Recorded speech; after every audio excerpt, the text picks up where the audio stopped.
The overlords have tried to convince men that they are the oppressors of women. And some men have believed it. And I know that's odd for some of you guys who are here, but it's true. And I'm here to tell you, you guys aren't the bad guys. You're not. But that's one of the weapons, is trying to convince you that you are. And it happens at the macro level by the overlords, and it happens at the micro level in relationships, dating, and marriages. That you guys are the bad guy. That you work too much, or you don't make me feel loved, or you don't make me feel happy, etc. It's all your fault because you're just a big meanie. Because that's, they'd have you try to be convinced that that's somehow your nature. And what I've definitely learned is it couldn't be further from the truth.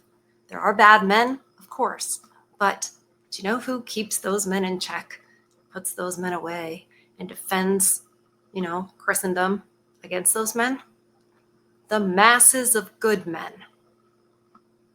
Hi, welcome back to Far From Eden. And it's the name of the channel because we are so very far from Eden, which was perfect, God's perfect order. And one of the ways that order gets messed up is what this woman wrote about in her very telling, revealing book. That's why she got so much pushback. We are in the final chapters, the end of second to last chapter is really long. It's entitled Women's Liberation. And it's clear that the author is very frustrated that women didn't take this liberation and become the great intellectuals that she thinks that they can be. I think it's very telling that we didn't. That's just not our strength, right? But that's beside the point, because while there are, two sets of women, and there very, very much are, because they're not all, extreme blue-haired, whats.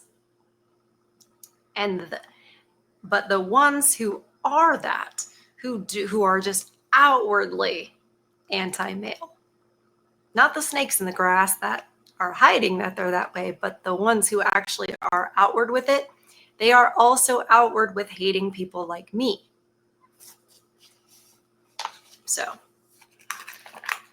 because the thing they hate about women like me, or women that are even somewhat like me, is that we don't join them in outwardly hating the men. So that is what Ms. Villar is talking about right here. But it all comes down to you guys are the ones that are oppressed. And I'm sure that a lot of you would shrug that off because you don't see yourselves as victims. But let's be honest. That is what is going on here. All right, we left off. I think I read this paragraph last, but it's important. We're just going to recap. It is at once sad and comic to see how the women of the American women's liberation movement, who indeed have reason to fight, no, they don't, direct all their time and energy against the wrong enemy. With constant defamations, they hold their only allies, men, at bay, while spoiling the really guilty party with immoderate compliments. Like all women's liberation movements in history, women's liberation started from the wrong premise and has missed its aim, but no force on earth will convince its members of that. Exactly what I was just saying at the opening. The responsibility lies with the intellectuals.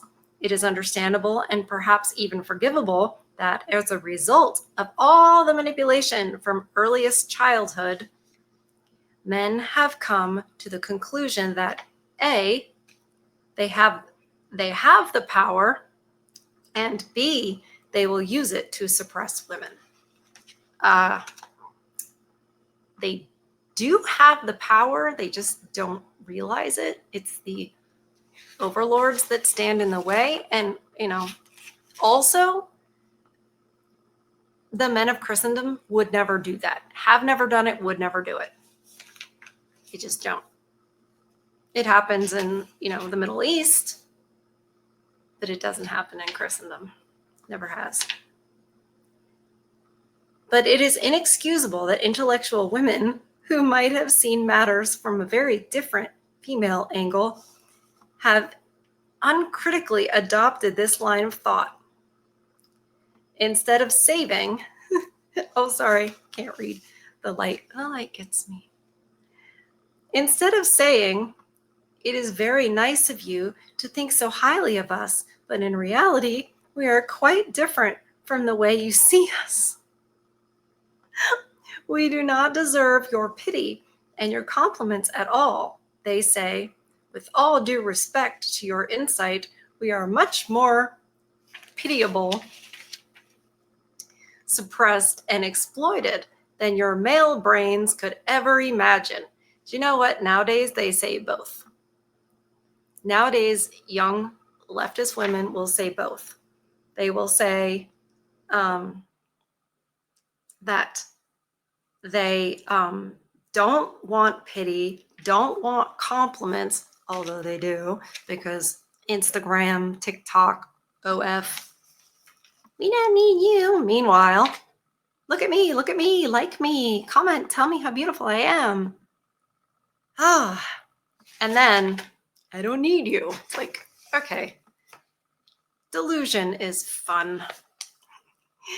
These intellectual women have claimed a rather dubious fame for their sex. Instead of being unmasked as the most cunning slave traders in history, they are. They have undersold women and made them the object of male charity. Well, yeah, because they take and take and take. Man the tyrant, woman the victim. This was 1971. I say it not only to remind you guys, because this is like the 25th video in our series, not only to remind you guys, but I stop and say it to remind myself, because I'm like, well, yeah, this is now. And I'm like, wait, this is 54 years ago. Could be right now. Wow. Men are flattered, of course. Part of their manipulation has trained them to interpret the word tyrant as a compliment. Do you guys think that's true? And they accept this female definition of woman happily. It very closely matches their own, right? Because I think there were a lot of men that obviously, and she made this point too, that believed that they were oppressing women and whatever. So then they were like trying to make up for it. I think you can see this with the boomers and maybe some of the older Gen X. So we're thinking like they'd be right around 60 years old now. I think when they went into their marriages, they were deferring to the women, giving them more credit, like just thinking they're sugar and spice and all things nice. And also like, oh, I'm so sorry for all the oppression. And no, your career is amazing. And I want you to go out and have an amazing career and blah, blah, blah. And no, you shouldn't have to do the housework yourself. And how dare I think of you as just a mother, right? And they did all that. I think many of you are probably listening to this right now and thinking, yeah, I guess I did think that without realizing it. And then I got burned. And hopefully you realize that you were never the tyrant. Ever. It's a trick. It's a tactic. Because then they get to be the damsel in distress. And you are the prince and just keep giving and giving and giving. And there's no duties and responsibilities because, it's been so difficult. But it hasn't been. We are the most privileged people in all of history. The American woman, the most privileged creature, I think, in all of humanity. You guys, if I'm forgetting some group, let me know. But honestly, it's enough already with this all like, oh my gosh, I'm so oppressed, and men are all narcissistic abusers. And like, once you totally get red pilled to see this stuff, I mean, you're like Neo, and it's just all coding, all of it. And it's so hard to realize there are people out there that can't see it. I mean, I just want to shout it from the rooftops, and I want the women to hear it too.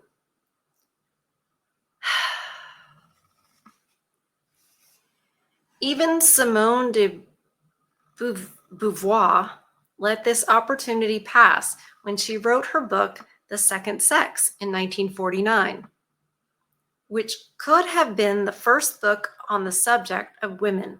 Instead, she created a handbook of Freud's, Marx's, Kant's, etc. ideas about women. Rather than looking for once at women, she researched the books men had written and found, of course, signs of women's disadvantage everywhere. The novelty of her work lay in the fact that for the first time, men's opinion of women carried the signature of a woman. Right? You guys have been fed our opinions and our worldview. And I think it started because women became like the ruler of the household and the raiser of the children, and this idea that, oh, women are better at raising children and better with children, and men just need to go out and provide and come home, and that's it. No input necessary, right? Well, then what are the little boys learning? Whatever mom thinks.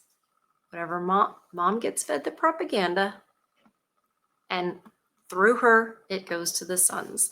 And there they learn how oppressed women are and what their duties to us are and what they should think.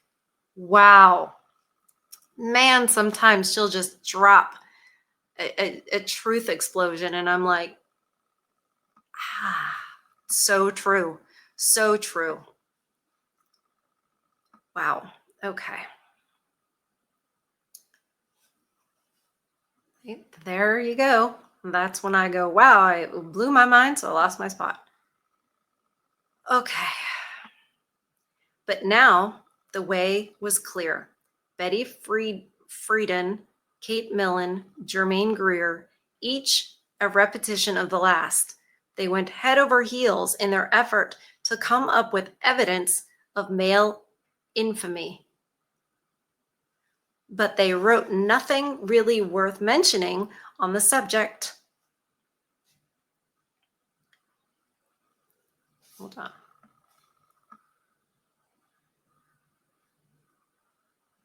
Women, the subject of women. Sorry, I couldn't say.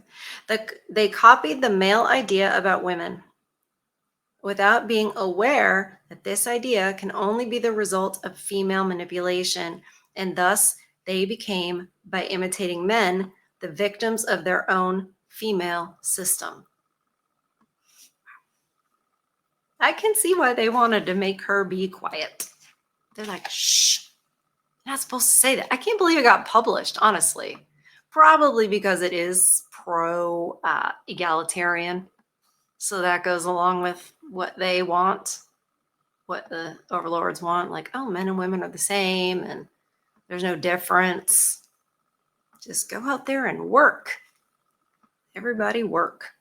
Nothing has changed since, although women today, more than ever before, have every opportunity to make statements about themselves on their own radio or TV programs, in newspaper columns or magazines. But they do nothing except repeat and chew over the old, mothballed ideas men have about women, adding new details here and there. What are those, like grifters? Old-fashioned grifters? Probably. Instead of pointing out to their following what a miserable lot they really are. I'll say it. Oh, the peak of female dignity is achieved by rejecting advertising for bras or sprays for their lady bits. The peak of female originality is reached the moment a woman's magazine carries a male unclothed centerfold a la Playboy.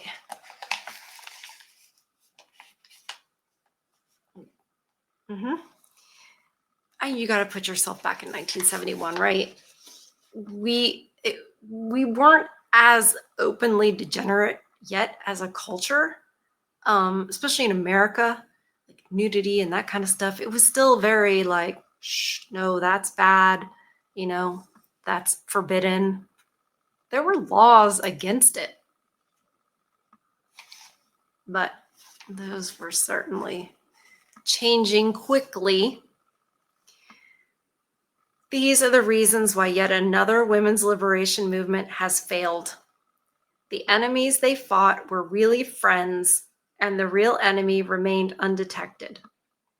Once again, the fixed ideas of sexual solidarity under the circumstance, a solidarity with the syndicate at best, misled women to the wrong strategy, and they were not aware of it. Their struggle was aided almost exclusively by men. Right. Yeah. She's so off base, though.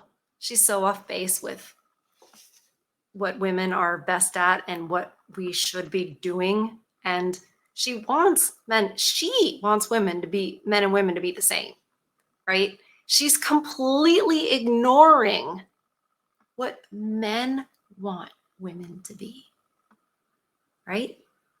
She's completely ignoring the importance of the family. She's completely ignoring that motherhood is the pinnacle of achievement for a woman, right? Like, oh, they'll take my whole YouTube channel down just for saying that. I mean, they won't, but can you imagine that's controversial? Life coming forth through you, and that's downplayed.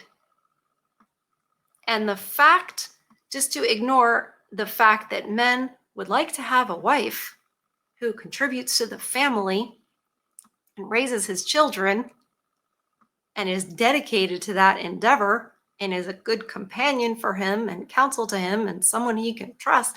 Like, she doesn't care about that.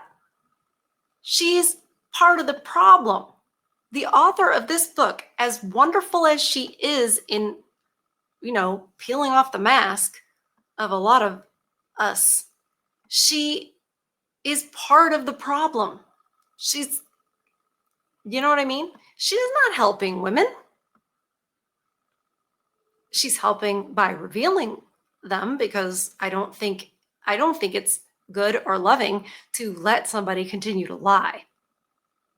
Right? I think truth is where you find love. You don't find it in lies. She's off base with what really makes the world go round, what we're really here for. It's not for career, for being intellectual. You know what I mean? At the end of the day, it's not what matters.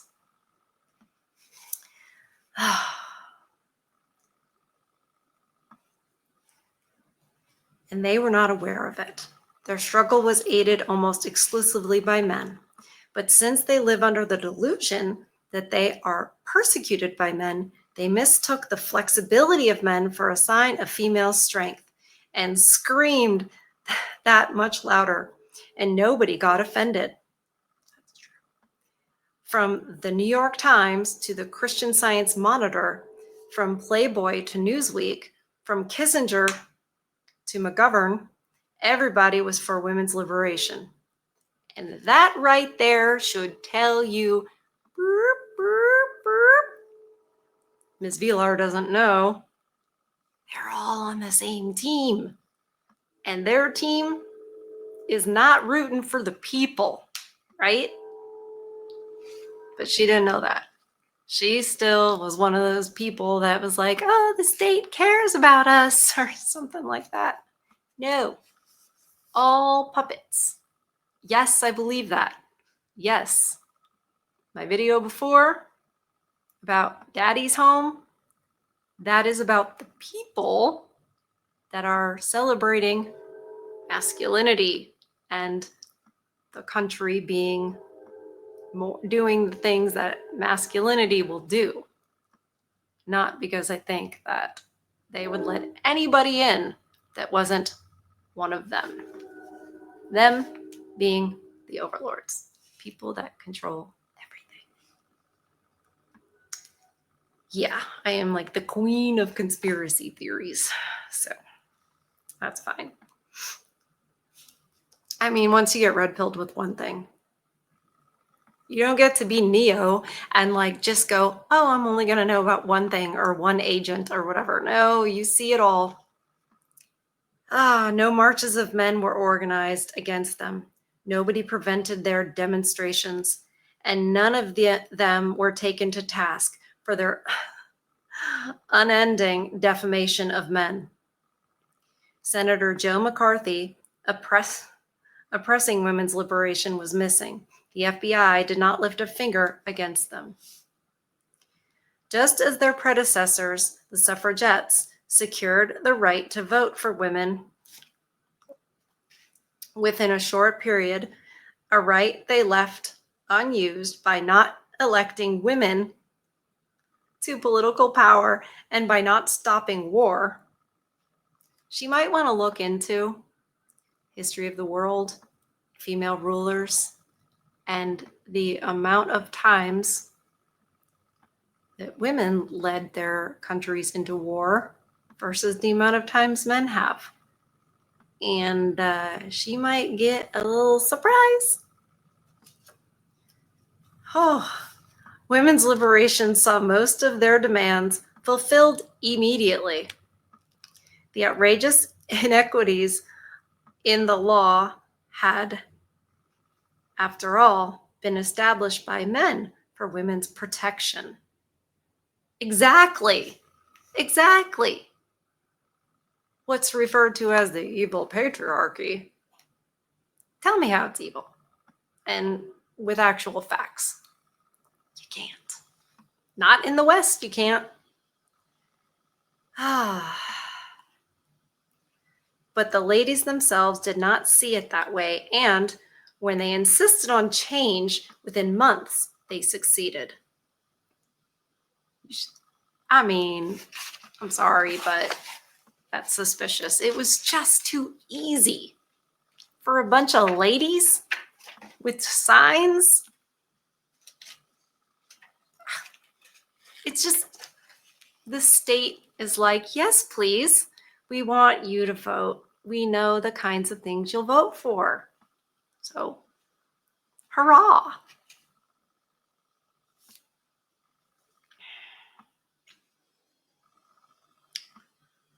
They probably were like, you know what? It was way too hard to get into World War I. So let's change the laws and let's bring in a voting base that will be easier to get into conflicts. Because a voting base that's easy to scare about the boogeyman is more likely to say, yes, we need to go get the boogeyman. Even if If you really think about it, you go, well, wait a minute. Exactly. False flags and such.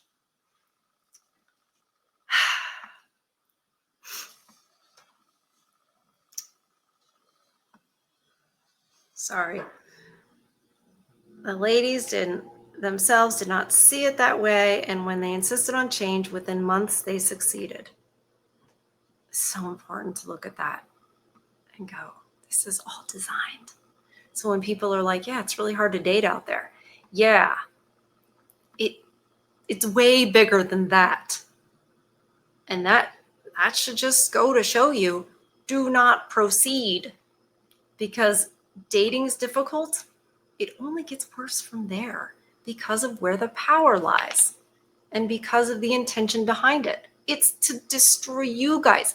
Somebody in the chat last night said that between alimony and child support and everything that they fleece off of men, and okay, some women here and there, like teeny tiny bit, do pay child support, and I guess if you're a celebrity, maybe alimony, but it's $1 billion a year. $1 billion. And it's not just what they gain, it's what they take and what that does to those men. When men are dealing with stuff like that, they're not very well going to go, I kind of think that the whole government is a sham and that both parties are on the same side. If you're busy trying to figure out, how you're going to eat and how you're going to live, you're not thinking about,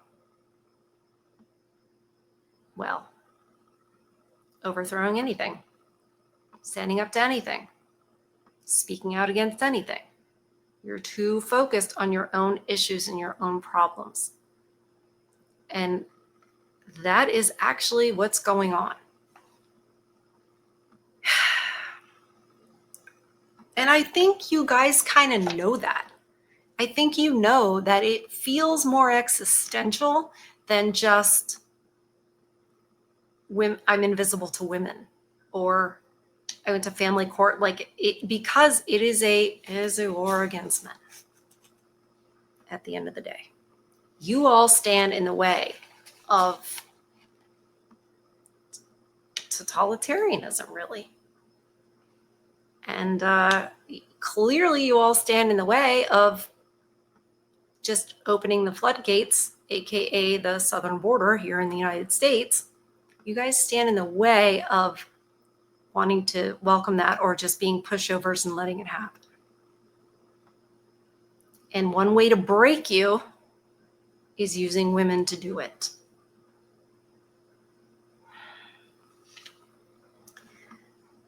The right of a waitress to work night shifts, the right of a woman mechanic, sure, there's so many of them, to carry heavy duty equipment, the right to mount telephone poles, the right to pay alimony to men, the right to use her own surname, and with that, the right for a wife to act as a solely responsible legal person, the right to military service, the right to fight in war, etc. They have them all. I'm sorry, your own surname, that's your father's surname. That's one of the most fun things to tell a feminist, honestly. Infected by this wave of generosity, even the government did not want to be left behind. In the future, it proclaimed government contracts will be given out to only those companies who do not discriminate against women willing to work. But the army of suppressed women, eagerly awaiting that moment of liberation, simply never materialized. Weird. As soon as the first American woman had climbed a telephone pole, the first female plumber, construction worker, and furniture mover had been photographed and the photos printed in newspapers all over the world, the uproar died down. I thought that was never shown. I thought the idea, this is what we're all told, right? That women just didn't see themselves that way. Women aren't shown that way. And because of that, That's why they don't become those things. First of all, if you need to be shown that because that's the only way you're going to become that, then I don't think you're that. But apparently they were shown that. It still didn't work. She's frustrated by it. I think it's hilarious because women are not men. Shocker. Why should it have gone any further? After all, it is not much fun to repair water pipes, to lay bricks, or to lug furniture. We're not physically capable, Miss Vilar. I've seen her. She's a tiny little woman. Did she do these things? And like men, women can choose whether they want to do drudgery or not. Wait, unlike men, yeah, women can choose. That's true. Women have a ton of choice. And men have none. It is logical that most of them decide against it. And given a choice, they will also avoid military service and going to war. Women think of themselves as pacifists. Wars are started by men, despite women's right to vote. Nah. All you got to do is scare the women.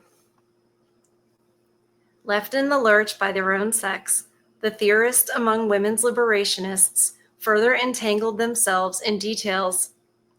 Can every sexual intercourse with a man be considered an assault? They try. Should a Lady Bits Big O be accepted at all? Is the lesbian the only truly emancipated woman? This was 1971, and these were the questions. They were already, wow. Is the woman question more urgent than the racial question? And so on. Enticed by the extensive publicity awaiting them, a number of attractive, emancipated women joined the movement. Where else does a pretty woman attract more attention than among ugly ones? Oh my God, she said it, not me. Well, I mean, the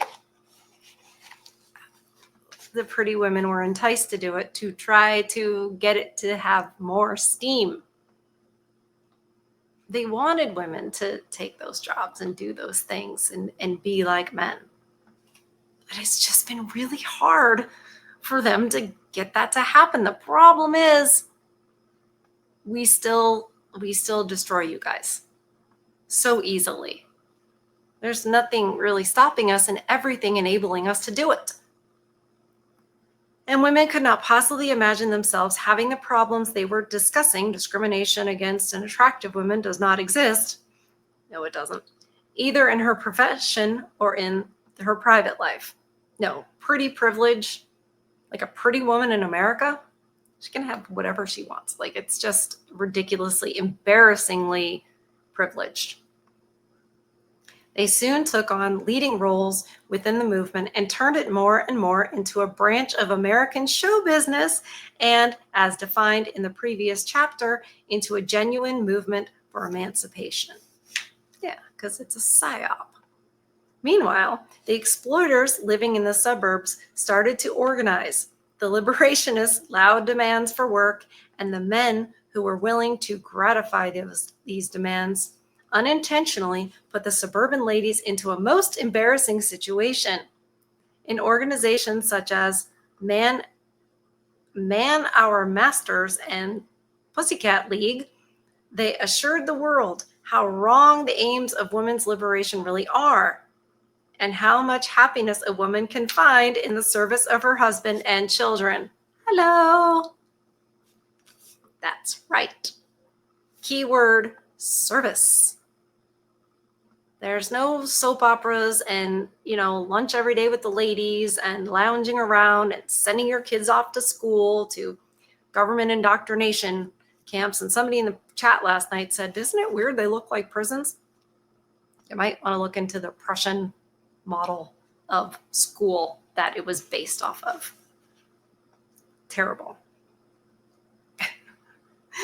The most curious of all counter movements came from a faction within the women's liberation itself. We don't want men's jobs, these women protested. If all women start to work now, we will soon have an economic crisis. What we want is not to be degraded as eunuchs any longer. We want to evolve freely, and we don't want men to suppress our intellectual development and our drive for bedroom fun anymore. Wow. That group sounds obnoxious. This argument is curious, not only because women now holds man responsible also for her crippled drive for bedroom fun. He who likes nothing better than a woman who thinks hanky-panky is fun. It also makes men don't like 304s. They want a woman, their one woman, to think it's fun with him, but overly like, yeah, no.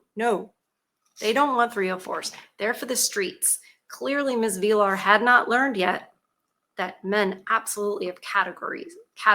Like, a wife material is not somebody that you look at and you're like, oh, I bet she thinks hanky-panky is fun. No, because then it seems like, well, she's doing it with a lot of people, and that is not attractive to men. Not good men. Like, there are rarer ones, but those men are not representative of the rest, regardless of what the propaganda would try to convince women of, that they're all hound dogs and they want to have, multiple, no. It also makes obvious for the first time how foreign it is to a woman to think that she could support her family. It would never occur to her that women do not necessarily cause an economic crisis when they enter a profession. Doubling the workforce, that means you're taking the income that people get and you're cutting it in half. Hey, Ms. Villar, I thought women were intellectuals. Shouldn't you know that? Working women would not necessarily increase the absolute number of employed persons within their community.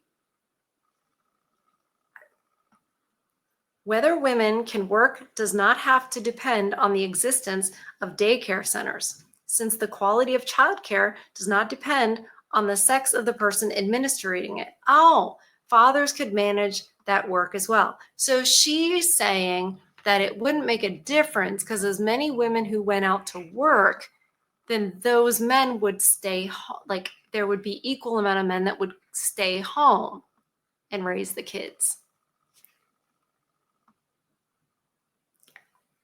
It's just, okay. But for a woman, work has to be fun, and to make sure it is, the employed wife needs a working husband. If she goes to work, she might as well make some demands.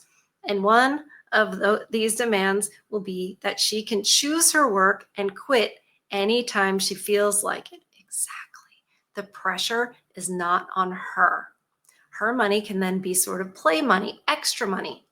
She doesn't have the pressure. She doesn't have to worry about what that job makes, or again, if she keeps it, she doesn't have the pressure of like needing the promotion. The man is the safety net and the retirement program and the health benefits and all of that a lot of the time. Oh, man. So she brings her newborn child to a day center rather than lose her working partner. And before her profession can turn into an obligation and responsibility, she quits rather than allow her husband to stay home in her place. Allow her husband? Who's manipulating now? Allow? I don't think that, okay. Women's liberation has failed. The story of the underprivileged woman was an invention, and against an invention, one cannot stage a rebellion. Once again, men are the mourners. in a country where man is exploited as unscrupulously by women as in the US, a movement that fights for yet more of women's rights is reactionary. And as long as the screaming for female equality does not stop, man will never get the idea that he is actually the victim.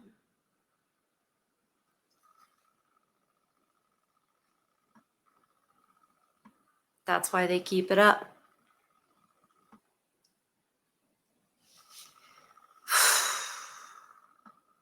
Exactly. That's why I'm over here beating the drum. Because there's so many of you guys that don't know it, right? Or don't understand how big it is.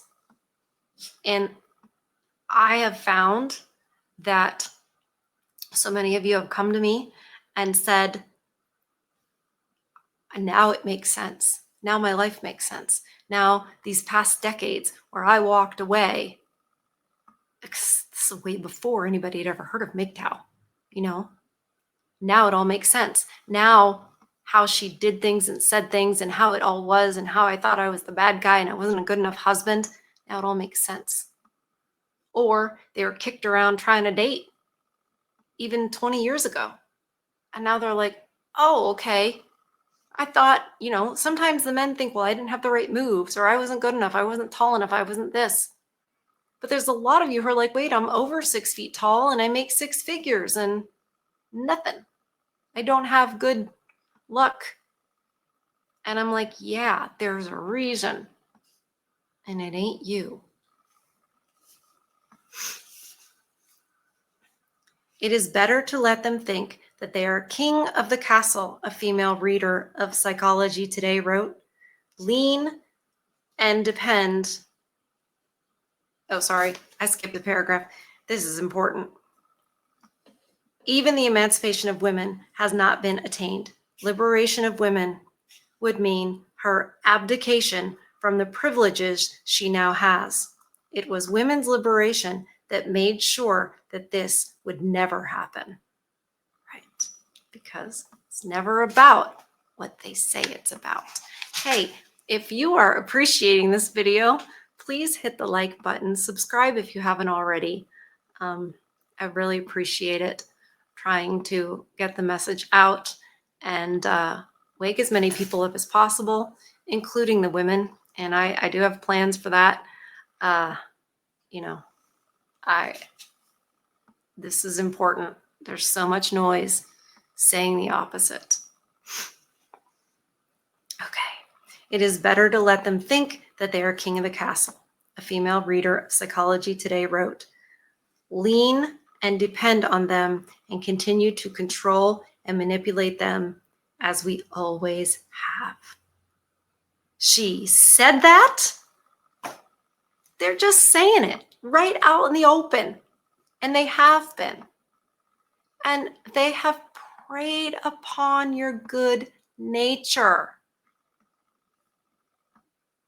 It just proves how good-natured men are. They are the opposite of all the things that women say they are, and that's when they're like, I choose the bear.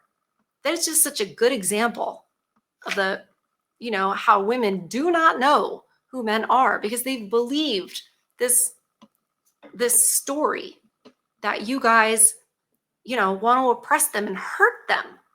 And yet there is literally no history to show that. There really isn't. Think about it. Everything you think you know about that, if you're still not quite red-pilled, everything you think you know, it's propaganda. Our grandmothers and great-grandmothers were not miserable people. They just weren't. They love their families, their grandchildren, their great-grandchildren.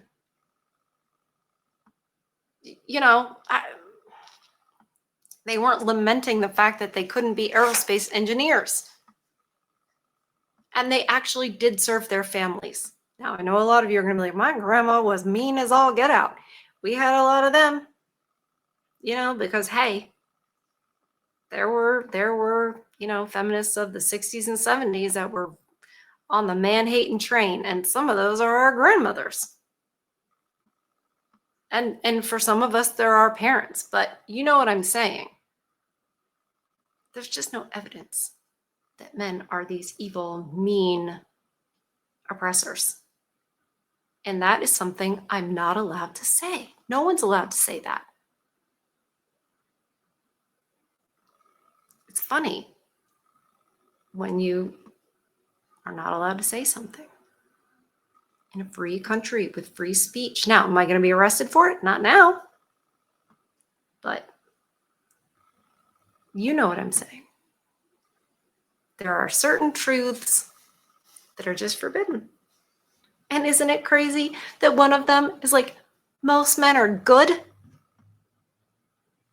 That's so controversial.